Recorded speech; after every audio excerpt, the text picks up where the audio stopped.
Uh, em função do Plano Real e da estabilização da economia brasileira, porque de fato o Plano Real em 94 ele promove esse processo de estabilização, a inflação cai de cento e tantos por cento ao ano para cerca de 9% ao ano, sem que se mexesse na questão do congelamento de salários, congelamento de preços. A figura do Fernando Henrique Cardoso ela se torna muito conhecida. Ele acaba vendendo essa imagem de ter sido o pai do Plano Real, aquele responsável pela criação e implantação do Plano Real e o responsável pela estabilização da economia brasileira.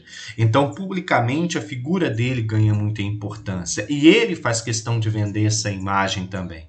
E, como Itamar não se candidata à presidência da República em 94, ele o faz e acaba sendo eleito em 94 e comanda o Brasil de 94 até 2002. Ele foi o primeiro presidente reeleito na história brasileira em 98. A gente vai falar desse processo de reeleição daqui a pouco.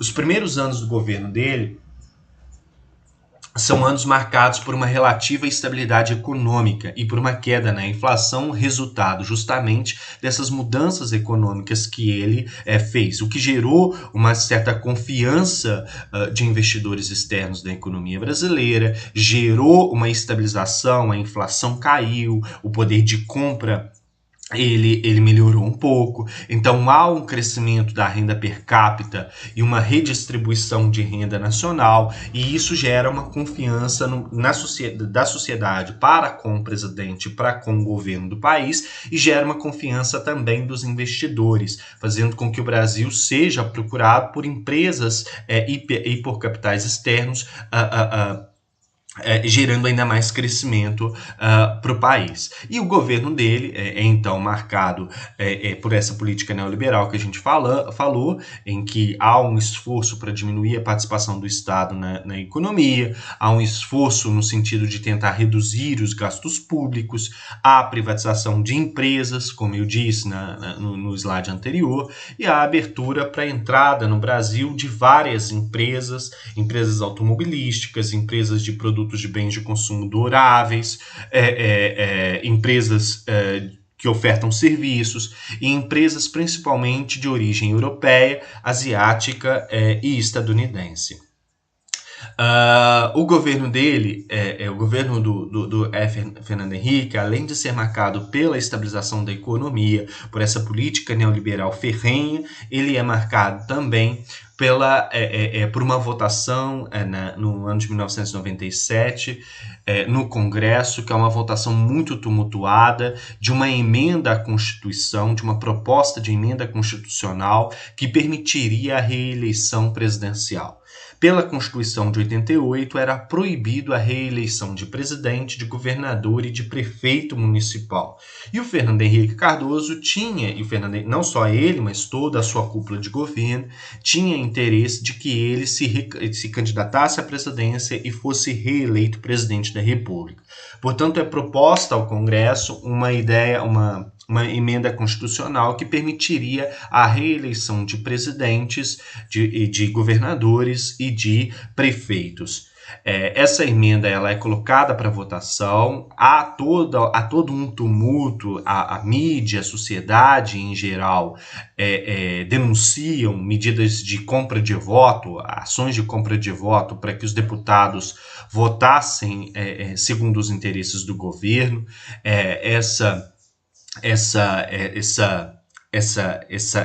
Esse ato de corrupção ele fica conhecido como mensalão tucano. É algo que não foi investigado, não foi com tanto cuidado, mas o fato é que a proposta de emenda constitucional que permitia a reeleição, ela passa, e é permitida a reeleição para presidente, para governador e para prefeito.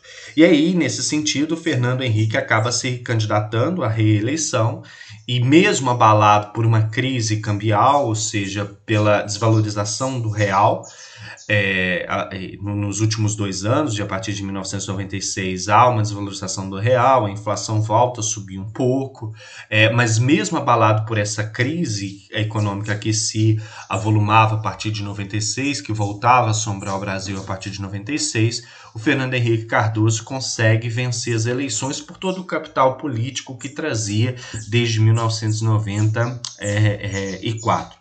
Essa é a primeira eleição que eu tenho memória a respeito dela, eu me recordo dos meus pais saindo, indo votar, dos debates, das discussões, e o que muito se levantava era justamente essa ideia de que o Fernando Henrique foi o responsável pela estabilização da economia, foi o responsável por garantir segurança no Brasil, mesmo naquele momento, já começando a viver um processo de saturação desse projeto econômico. E depois que ele é eleito, os últimos 4 anos de mandato dele, desse segundo mandato, são marcados por um agravamento dessa crise econômica. O real começa a perder valor e há um esforço de uma elite brasileira para que o real realmente perdesse valor, porque o poder de compra dessa elite ele aumenta. Aqueles que exportam, a gente já trabalhou muito aqui, aqueles que exportam, principalmente aqueles ligados ao setor agropecuário, que exportam produtos agrícolas para fora, eles ganham em dólar e gastam em real, então há um interesse na manutenção da moeda brasileira desvalorizada, não só para isso, mas também para atrair investimentos, para atrair capital externo, porque as empresas também fazem esse pensamento. Olha, a gente vai vender, a gente instala uma empresa no Brasil, a gente vende para fora e na hora da gente fazer os nossos investimentos lá, a gente faz em real. Então o nosso ganho, o nosso lucro é maior com uma moeda desvalorizada. Então nesse sentido, há um esforço para manter a moeda não tão valorizada, mas também não tão desvalorizada para não desequilibrar a economia. Mas esses últimos anos são marcados por anos de elevação da inflação e principalmente por queda nos postos de emprego, pelo aumento do desemprego dentro do Brasil, o que acabou acarretando também em problemas sociais, como aumento da fome, aumento das más condições de moradia, das más condições de saneamento. Agora, algo que a gente tem que reconhecer é que o governo do Fernando Henrique Cardoso, vou voltar a imagem para a gente ficar na fotinho do Fernando Henrique, ele também foi marcado, e muito pouco se fala disso, por questões sociais. Muitas das vezes a gente identifica os governos que vieram posteriores, os governos petistas, do Lula, da Dilma, como responsáveis por grandes políticas sociais dentro do Brasil. Mas essas políticas sociais, o Bolsa Família, que marcou o governo do Lula, a ideia do Fome Zero, elas não surgem do nada. Elas têm uma base que foi criada ainda durante o governo do Fernando Henrique Cardoso. Lá em 94, quando o Fernando Henrique Cardoso assumiu a condição de presidente da República, ele tinha a esposa dele, a Ruth Cardoso, era uma mulher muito atuante na área social e foi responsável por, de certa forma, ajudar o governo a pensar políticas sociais, entre as quais estava a ideia do Bolsa Escola. A ideia do Bolsa Escola era garantir uma pequena quantia que gerava em torno de 40 a 50... Era uma coisa muito pequena, seria hoje o equivalente a 40, 50 reais, que era dado às famílias primeiro famílias paulistas, depois isso se estende para o Brasil como um todo, a famílias que se comprometessem a manter seus filhos matriculados na escola e frequentes na escola. E o Bolsa Escola está na origem do Bolsa Família, depois, conforme a gente vai ver nos próximos slides. Além disso, o governo ele lança uma campanha que é uma campanha que se chama o programa Toda Criança na Escola, que visa a diminuir as taxas de alfabetismo no Brasil. E ele consegue aumentar as taxas de alfabetização, de participação das crianças na escola, para cerca de 90%. Então, no final do mandato dele, 90% das crianças brasileiras estavam na escola, tinham acesso à escola. Em função dessa preocupação, em função não só do Bolsa Escola, mas também do programa Toda Criança na Escola. Do ponto de vista da saúde, que é algo que é muito caro para a gente hoje, que é algo que a gente está sofrendo muito em função de uma série de questões que não são só em função da epidemia, mas também são questões políticas, o governo do Fernando Henrique Cardoso ele foi responsável por duas políticas que foram muito importantes para o Brasil. A primeira delas foi o combate à epidemia da AIDS, que marcou os primeiros anos, o final da década de 1980 dentro do Brasil e o início da década de 1990. Quando o surto de AIDS ele surge no mundo como um todo, havia uma incompreensão muito grande ainda a respeito da circulação do vírus, de como que se pegava, de como que se transmitia. Durante muito tempo houve um preconceito muito grande associado à doença e a questão da homossexualidade dentro do Brasil, e não só dentro do Brasil como no mundo inteiro. Identificou-se a doença como algo relacionado ao mundo gay, ao mundo homossexual, e havia um preconceito, havia uma ideia de que só os homossexuais contrairiam a doença. Depois começou-se a perceber que não era muito bem assim, então a ciência ela entrou em cena, as pesquisas se aprimoraram, os estudos em torno da doença e em torno da circulação do HIV, do vírus, eles se aprimoraram, e o governo do Fernando Henrique Cardoso, o Ministério da Saúde dele, foi responsável por importantes campanhas de conscientização da sociedade brasileira em torno da necessidade da prevenção. Em investimentos do Estado para a busca do tratamento e da cura, uma cura que ainda não veio, que a gente ainda está em busca dela, mas que hoje já há a possibilidade da pessoa que contrai o vírus conseguir conviver sem desenvolver a doença. Mas ainda há necessidade da prevenção do uso de preservativos e tal. E essa campanha ela se aprofunda com a figura no governo do Fernando Henrique Cardoso. Outra inovação muito importante, outro ponto muito importante nessa questão da saúde está relacionada à questão dos medicamentos genéricos, que é uma ação que foi uma ação do governo do Fernando Henrique Cardoso que visava baratear o medicamento e dar acesso à população mais pobre, mais carente, à possibilidade de tratamento de determinadas doenças que eram feitas antes com medicamentos muito caros. Então, os medicamentos genéricos, o combate à AIDS é feito no governo Fernando Henrique Cardoso.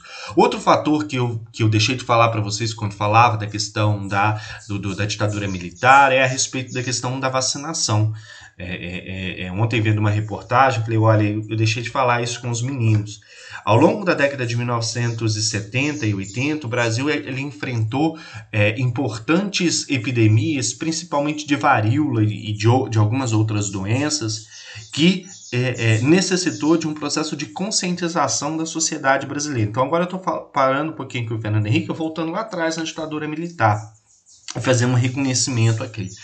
Que embora fosse um governo ditatorial, um governo que a gente não quer que se repita dentro do Brasil, por todas as questões que tem, por todos os porões, pela ausência da democracia, pela ausência das liberdades, a gente tem que reconhecer que ao longo do regime militar houve um esforço de conscientização da sociedade brasileira em torno da necessidade de se vacinar.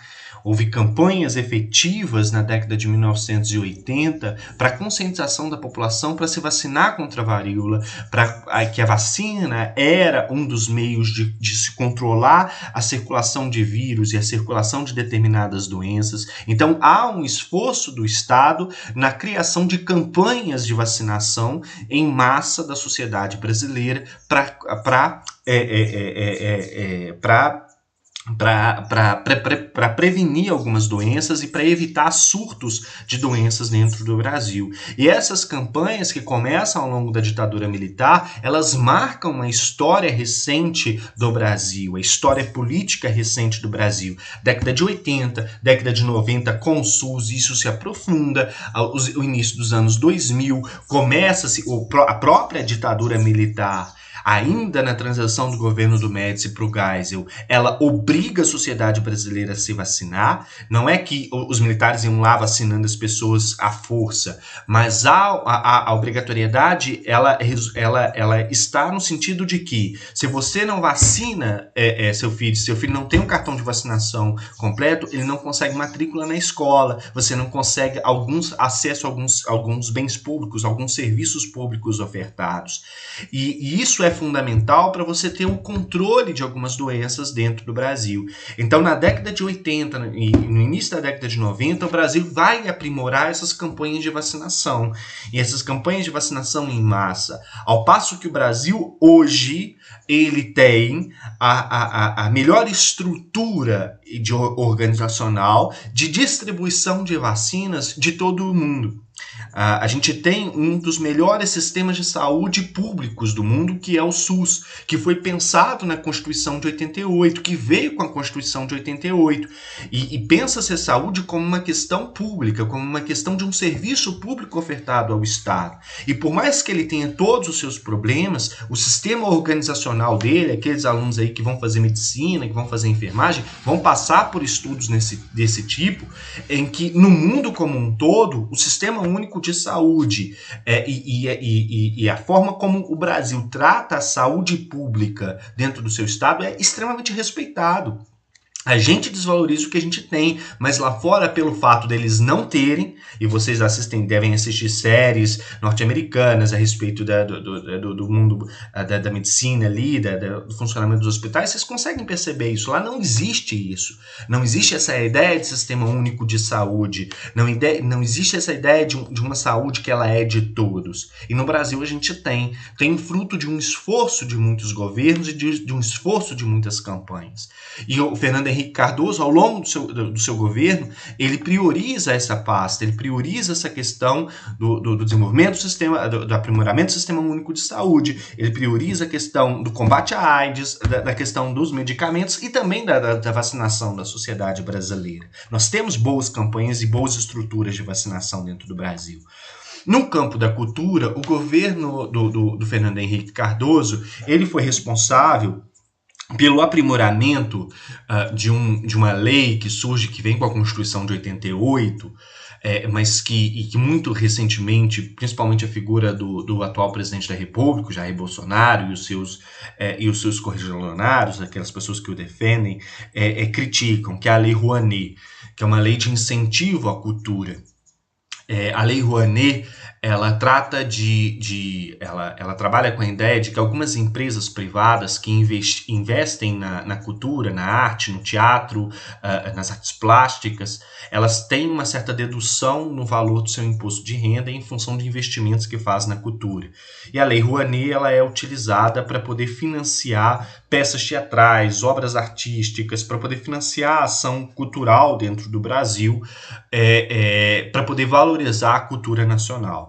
E o Fernando Henrique Cardoso, a partir de 97, 98, ele começa um processo de reforma, de aprimoramento da Lei Rouanet para incentivar o desenvolvimento da cultura dentro do Brasil. E muito se fala que a cultura é só um estorvo, que ela não gera riqueza. Se vocês analisarem a indústria cultural, a indústria do cinema, a indústria do teatro, vocês vão perceber quantas pessoas são empregadas, quanto de dinheiro isso gera por ano dentro do Brasil. Então não é uma questão tão simplista assim de tirar dinheiro e dar dinheiro para as pessoas fazerem teatro, para as pessoas viverem a cultura. É uma questão de investir na valorização daquilo que nós temos como tradição, da valorização da nossa cultura, e é uma questão de investimento econômico também. Por outro lado, o governo Fernando Henrique Cardoso ele é marcado também por lutas intensas no campo em torno da reforma agrária. A década de 1990 é uma década, vocês não têm isso muito na memória, mas eu tenho, porque nessa época eu tinha, ali a gente assistia jornal, eu tinha os meus... foi a época da minha entrada na adolescência e tal, e foi um período de atuação muito incisiva do movimento do Sem Terra, do MST. Se a gente busca, por exemplo, na própria TV, a gente teve aquela novela O Rei do Gado, da Rede Globo, que trabalhou muito a questão das disputas do MST, da questão do latifúndio dentro do Brasil. Então, a questão da terra, ela continuou sendo uma questão muito latente dentro do Brasil. As lutas do movimento sem terra, primeiro do MTST, do Movimento dos Trabalhadores Sem Terra, e depois do MST, do Movimento Sem Terra, ela se tornou mais constante mais tensa, com invasões, com disputas, com execuções, com mortes na área rural dentro do Brasil. A reforma agrária não foi feita. A reforma agrária, quando começou a ser feita, ela andou a passos muito lentos, a passos muito vagarosos, e até hoje ela anda a passos muito vagarosos. Então a década de 90 é uma década de crescimento, de intensificação dessas lutas no campo em torno da distribuição de terras. Passando rapidamente, então, pelo governo do Fernando Henrique, logo depois, em 2002, a gente tem a eleição do primeiro presidente de esquerda eleito dentro do Brasil no processo depois da redemocratização, que foi o Lula, que vinha do PT, que surgiu ali como uma personagem política no meio operariado, ali do ABC paulista, era metalúrgico, para chegar à presidência da República, ele fez uma aliança com a centro-direita, com o Partido Liberal, permitiu que o seu vice fosse o José de Alencar, uma pessoa que tinha uma circulação pela direita e pelo centrão dentro do Congresso. Então ele mudou a sua própria figura, ele deixou de ser aquela pessoa muito combativa, barbudo, então ele fisicamente ele muda de figura nas eleições de 2002 e assume uma postura mais de diálogo com o centro-direita e consegue se eleger. Como um candidato contrário a ele, a gente tinha José Serra, que tinha sido ministro da Saúde do governo Fernando Henrique Cardoso. Ele vence, ele entra, e a campanha dele, a presidência em 2002, ela se baseava principalmente na geração de empregos. Era uma coisa meio midiática, assim, meio campanha em Casas Bahia, o Magazine Luiza. Caía assim, um negócio assim, como se fosse um letreiro caindo, batendo no chão e falando 10 milhões de empregos, vamos gerar 10 milhões de empregos para gerar recursos, trazer investimento para dentro do Brasil. E ele é eleito com esse discurso em 2002 e começa uma campanha que era uma campanha que ele dizia de distribuição de riqueza dentro do Brasil, de redistribuição de renda. E essa campanha ela começou com um projeto chamado Fome Zero, que na época, inclusive, tinha cartilha do próprio Sítio do Pica-Pau Amarelo, que trazia isso, que trabalhava com a questão da distribuição de alimentos dentro do Brasil, que permitia às pessoas de baixa renda ter acesso a uma quantia para comprar o básico, arroz, feijão, e garantir a sua alimentação.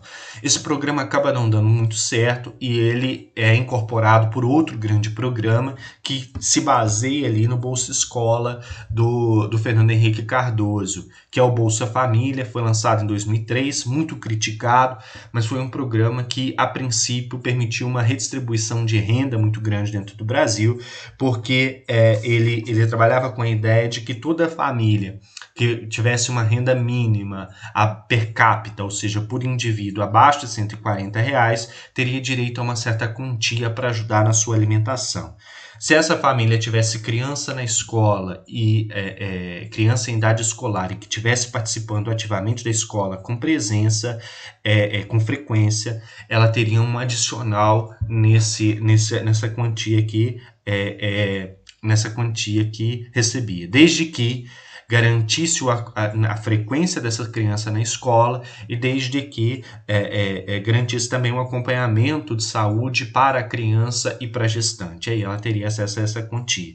Existem várias críticas ao Bolsa Família, principalmente porque afirmando que ele é um programa assistencialista, que não causa transformações sociais importantes. Em parte, a gente tem que de fato ser crítico, porque o Bolsa Família ele não exige rendimento na escola, ele não exige exige modificação, e, portanto, muitas pessoas elas permanecem nesse programa ao longo de toda a sua vida, elas não saem dele, então parte dessa crítica ela é verídica. Agora, a gente tem que reconhecer também que o Bolsa Família ele permite uma redistribuição de renda e permite acesso a alimento por parte de uma sociedade, da parte significativa da população brasileira que não tinha nem o que comer, não tinha nem alimento para colocar na mesa.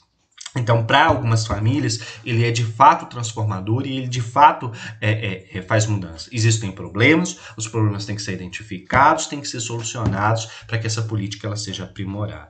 Mas ela permanece aí. Acabou o governo do Lula, acabou o governo da Dilma, entrou Temer, saiu Temer, entrou Bolsonaro e ela permanece talvez muito mais como uma plataforma política hoje do que como pensa e hoje ao longo do tempo do que pensando de fato como uma política social importante dentro do Estado brasileiro. O governo do Lula, além dessas políticas sociais que marcaram o governo dele, foi marcado também por uma mudança na política externa brasileira. O Brasil, naquele momento, ele participou da criação do G20, que era se não me engano, 2004, 2005, que era um grupo que reunia os países em desenvolvimento, que iria ter reuniões e ter apontamentos, criar políticas da mesma forma que o G5, a ideia a reunião dos 5 países mais desenvolvidos do mundo. Então o G20 ele criava uma força política visava criar uma força política e econômica entre esses países em desenvolvimento. O Brasil, nesse período, também estreita laços comerciais com China, Japão e Coreia do Sul, ampliando as parcerias, ampliando o mercado externo brasileiro. E o Brasil começa uma campanha para participação ativa na ONU, principalmente no Conselho de Segurança da ONU. E uma das ações mais importantes para buscar essa cadeira no assento, reivindicar esse assento no Conselho de Segurança da ONU, foi a participação nas forças de nas forças de pacificação do Haiti, liderando um processo de força de paz. O Brasil lidera a força de paz no Haiti, no sentido de lutar contra milícias, traficantes que controlavam o governo e controlavam o Haiti. E o Brasil foi responsável por ajudar no processo de reconstrução do Haiti depois de um grande terremoto existente dentro do Haiti. O Haiti hoje ainda é um dos países mais pobres da América Latina, é um país que ainda passa por problemas políticos, e o Brasil tomou isso como bandeira naquele momento, no processo, tentativa de ajudar a reconstruir aquele Estado, ajudar a lutar contra as mazelas que aquela população ali vivia. Em 2005, o governo Lula ele acaba sofrendo com denúncias por parte do deputado Roberto Jefferson em torno de um escândalo de mensalão. Dizia-se que o governo agia e toda a estrutura do governo agia no sentido de tentar comprar deputados para fazer passar determinadas pautas no governo. Então, houve várias denúncias, investigações, vários personagens foram presos em função desse escândalo do mensalão em 2005, e isso acabou abalando em parte a imagem do Lula para as eleições de 2006, mas em função de tudo aquilo que já vinha sendo feito e de todas as mudanças na política econômica e social do Brasil, da estabilização da economia brasileira no período entre 2002 e 2006, o Lula acabou sendo reeleito em 2006. Reeleito agora com uma outra pauta econômica, com uma ideia de colocar em prática o PAC, Programa de Aceleração do Crescimento, em que o Estado seria responsável por promover grandes obras, construir grandes obras e com isso gerar investimento, gerar riqueza. E aí você tinha o PAC 1, PAC 2, nos quais estava a ideia de construção de grandes rodovias, de grandes usinas hidrelétricas, de grandes usinas eólicas. Ou seja, a construção de indústrias de base, de forças de base para permitir geração de emprego, geração de riqueza e assim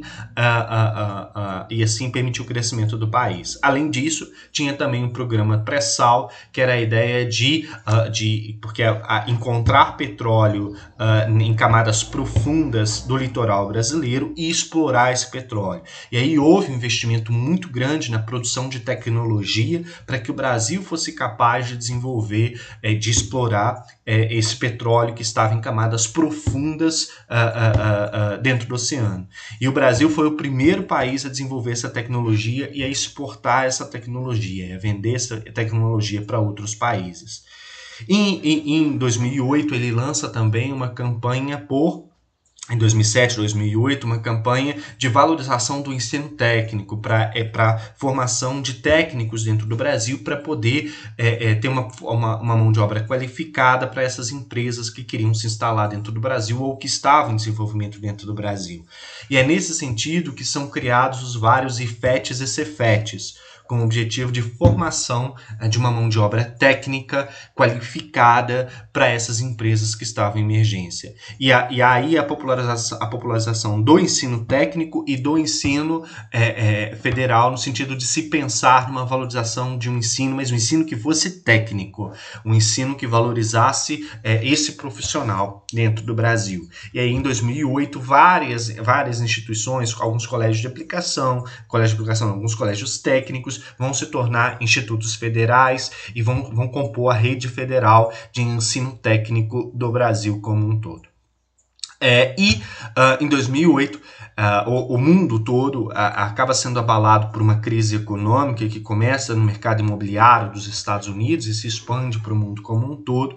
E o Brasil acaba passando ileso por essa crise, por uma política do governo, que foi uma política de incentivo ao consumo, que visou principalmente abaixar impostos e o IPI de produtos, primeiro de carros, depois de produtos da linha branca, geladeira, fogão, produtos industrializados. E isso levou a um barateamento do preço de alguns produtos e o aumento do consumo desses produtos. Essa política de abaixar impostos e reduzir impostos, ela veio acompanhada de uma política de facilitação, de ampliação do crédito para ampliar o consumo. Então o Brasil consegue passar ileso pela crise de 2008, consegue passar inclusive crescendo, enquanto o mundo todo estava em crise. Em função dessa prosperidade econômica que marca o governo do Lula, ele consegue fazer a sua sucessora no governo, ele consegue fazer com que a sua ministra-chefe da Casa Civil, Dilma Rousseff, então um pouco conhecida no cenário público, no cenário político brasileiro, fosse eleita presidente da República. Então a Dilma Rousseff entra na presidência, diferente do Lula, ela não tem o mesmo traquejo político, ela não tinha a mesma possibilidade de diálogo, então era uma pessoa mais dura, que veio do mundo empresarial e que assume essa função de presidente da República. É significativo, porque é a primeira mulher a assumir a presidência da República dentro do Brasil e tenta dar continuidade ao processo econômico, ao processo de estabilidade econômica vindo que o Lula trouxe. Mas desde o início começa a sofrer com uma oposição muito forte, uma posição política muito forte dentro do Congresso, dentro da Câmara dos Deputados e dentro do Senado. Então não consegue aprovar medidas que ela considerava sendo fundamentais. E não só isso, o Brasil começa a ser, desde 2010, ele começa a sofrer com um desgaste econômico, porque aquela política de consumo desenfreado, de circulação de muito dinheiro, acaba gerando o aumento da inflação, a volta do aumento da inflação. A crise econômica internacional começa a chegar dentro do Brasil, então as dificuldades econômicas começam a crescer, surgem muitos escândalos de corrupção, as obras do PAC, as obras promovidas pelo governo, começa a se perceber que houve muitos desvios, obras que não ficaram prontas. Então, escândalos de corrupção surgem no governo, muitos ministros vão pedindo demissão, vão pedindo para sair do governo, funcionários do governo também pedem para deixar esse governo. Então, é um governo que desde o início começa muito tumultuado.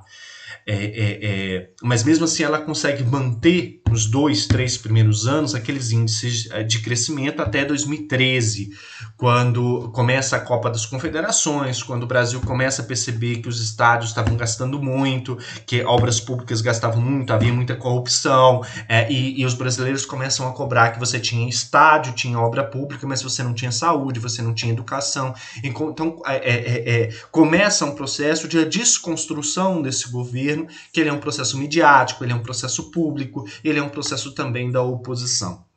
O governo da Dilma é marcado também pela instauração da Comissão da Verdade, em 2002, que visava principalmente investigar os crimes cometidos na ditadura e reconhecer direitos daquelas pessoas que tinham sido torturadas ao longo da ditadura militar. E é um governo também marcado por políticas afirmativas, que dá sequência a uma ideia que vem desde o governo do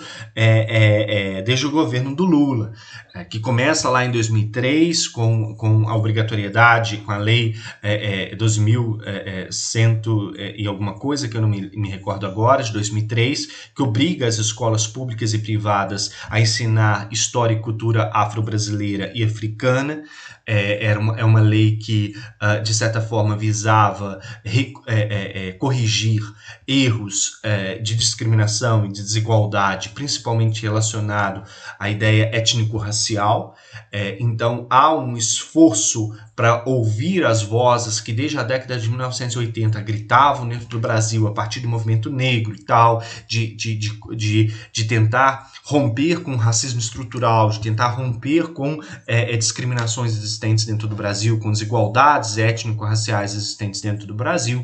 Então, desde o governo Lula, isso foi muito latente na sociedade e foi uma política que começa com essa ideia de obrigatoriedade do ensino de história e cultura afro-brasileira e africana nas escolas, passa pela instituição das cotas étnico-raciais, que começam de maneira muito tímida no Brasil em 2004. A primeira universidade a aderir aos sistemas de cotas é a UNB, a Universidade Nacional de Brasília, que reserva 20% das vagas a pessoas que se declaravam pardas, pardas e pretas dentro do Brasil, isso em 2004. E depois várias outras universidades vão aderindo à lei de cotas, e aí a gente vai ter cotas para negros, cotas para índios. Isso não só, essas cotas começam a ser pensadas não só no âmbito do ensino superior, porque a maior parte das pessoas de origem social, humilde, pobres e negras, elas não chegavam, não adentravam as universidades, então era preciso era preciso democratizar o acesso ao ensino superior dentro do Brasil. Então, nesse sentido, é que se toma a lei das cotas, e depois essa lei das cotas vem no Estatuto da Igualdade Racial, assinado em 2014. As cotas não são ad infinitamente, a ideia é que elas durem durante um determinado tempo para corrigir um erro que ele é histórico, e a partir daquele momento que essa correção estivesse feita, que a gente não tivesse a necessidade mais das cotas. Mas a questão de combater as desigualdades não vem só do ponto de vista étnico-racial, a gente tem também a questão de combater as desigualdades de gênero, pensando aqui a questão da mulher na sociedade, de como que essa mulher é vista na sociedade. Isso foi uma discussão que se torna muito latente no início dos anos 2000 e resulta em 2006 na criação da Lei Maria da Penha, que é uma das leis hoje, uma das melhores leis para pensar a questão da violência contra a mulher.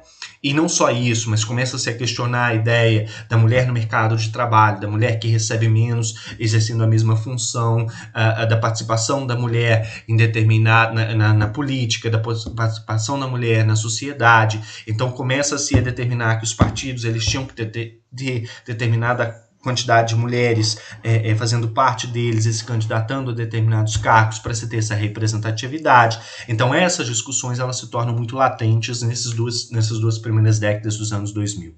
E outro ponto que marca também esses governos de esquerda do início dos anos 2000 dentro do Brasil é uma preocupação em fazer cumprir aquilo que estava na Constituição de 88, que é a demarcação das terras indígenas e quilombolas dentro do Brasil. E aqui a gente poderia ficar 50, 60, 80, 90, 100, 120, 150 minutos discutindo a respeito dessa questão, mas a gente não tem tempo para isso. Já até passamos do tempo mínimo, mas eu quero terminar isso aqui.